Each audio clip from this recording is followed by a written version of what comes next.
മലയാളത്തിലെ ഏറ്റവും വലിയ റിലീസിന് തയ്യാറെടുക്കുകയാണ് എമ്പുരാൻ. മാർച്ച് 27-ന് റിലീസ് ചെയ്യാനിരിക്കെ സിനിമയുമായി ബന്ധപ്പെട്ട് വരുന്ന ഓരോ അപ്ഡേറ്റിനും വലിയ പ്രതീക്ഷകളാണ് ആരാധകർ വെക്കുന്നത്. പൂർണ്ണമായും അനാമോർഫിക് ഫോർമാറ്റിലാണ് ലൂസിഫർ ഫ്രാഞ്ചൈസിയിൽ വരുന്ന 3 പടങ്ങളും ഷൂട്ട് ചെയ്തിരിക്കുന്നത്. താൻ ഒരു അനാമോർഫിക് ഫോർമാറ്റിന്റെ ആരാധകനാണെന്ന് പൃഥ്വിരാജും പറഞ്ഞിരുന്നു. 35mm ഉപയോഗിച്ച് വൈഡ് സ്ക്രീൻ പിക്ചേഴ്സ് ഷൂട്ട് ചെയ്യുന്ന രീതിയിലാണ് അനാമോർഫിക്. ഫോഴ്സ്ഡ് ആസ്പെക്റ്റീവ് അല്ലെങ്കിൽ 3D കാണുന്നത് പോലെ ഒരു ഇല്യൂഷൻ ഉണ്ടാക്കാൻ ഈ ഫോർമാറ്റ് പറ്റും. കൂടുതൽ ഡ്രാമാറ്റിക് ആയി ഈ ഫോർമാറ്റിലൂടെ അവതരിപ്പിക്കാൻ പറ്റും എന്നുള്ളതാണ് മറ്റൊരു കാര്യം. സിനിമകളിൽ പ്രധാനമായും ഉപയോഗിക്കുന്ന 2 ടൈപ്പ് ലെൻസ് ആണ് അനാമോർഫിക് ലെൻസും സ്ഫെറിക്കൽ ലെൻസും.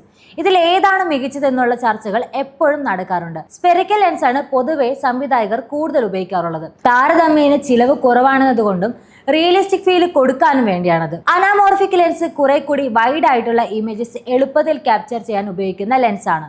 സിനിമാറ്റിക് ഷോട്ട്സിന് വേണ്ടിയാണ് ഇത് ഉപയോഗിക്കുന്നത്.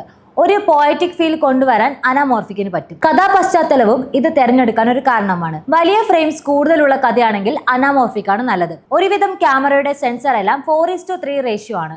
അനാമോർഫിക് ലെൻസ് ഈ ലിമിറ്റേഷൻ ബ്രേക്ക് ചെയ്യാനാണ് ഉപയോഗിക്കുന്നത്. വൈഡ് ഫ്രെയിം 4 ഭാഗത്തു നിന്നും കംപ്രസ് ചെയ്ത് ഈ 4:3 റേഷ്യോ ആക്കും. പിന്നീട് പോസ്റ്റ് പ്രൊഡക്ഷനിൽ ഇതിനെ അൺകംപ്രസ് ചെയ്ത് 2.80:1 റേഷ്യോ ആക്കും. ഈ അടുത്ത് വന്ന നിരവധി മലയാള സിനിമകളിൽ അനാമോർഫിക് ഉപയോഗിച്ചിട്ടുണ്ട്.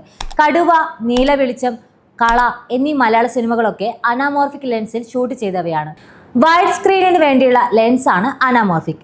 ഇതിന്റെ ആസ്പെക്ട് റേഷ്യോ പൊതുവെ 2.39:1 ആയാണ് ഉപയോഗിക്കാറുള്ളതെങ്കിലും ലൂസിഫറിൽ കുറച്ചുകൂടെ വൈഡ് ആക്കാൻ 2.80:1 എന്ന ആസ്പെക്ട് റേഷ്യോ ആണ് ഉപയോഗിച്ചിരിക്കുന്നത്. ഒരു പൊളിറ്റിക്കൽ ചിത്രമായതിനാൽ കൂടുതൽ ആളുകളെ ഉൾക്കൊള്ളിച്ച് സീനിന്റെ ഇമ്പാക്റ്റ് വലുതാക്കാൻ അനാമോർഫിക് ഫോർമാറ്റിന് പറ്റും. കോമ്പോസിഷൻ നന്നായാൽ മാത്രമേ അനാമോർഫിക് ലെൻസിന്റെ എഫക്റ്റ് പൂർണ്ണമായി നമുക്ക് കിട്ടും. എന്തായാലും ട്രെയിലർ കൂടെ വന്നതോടെ ആവേശത്തിലാണ് ആരാധകർ.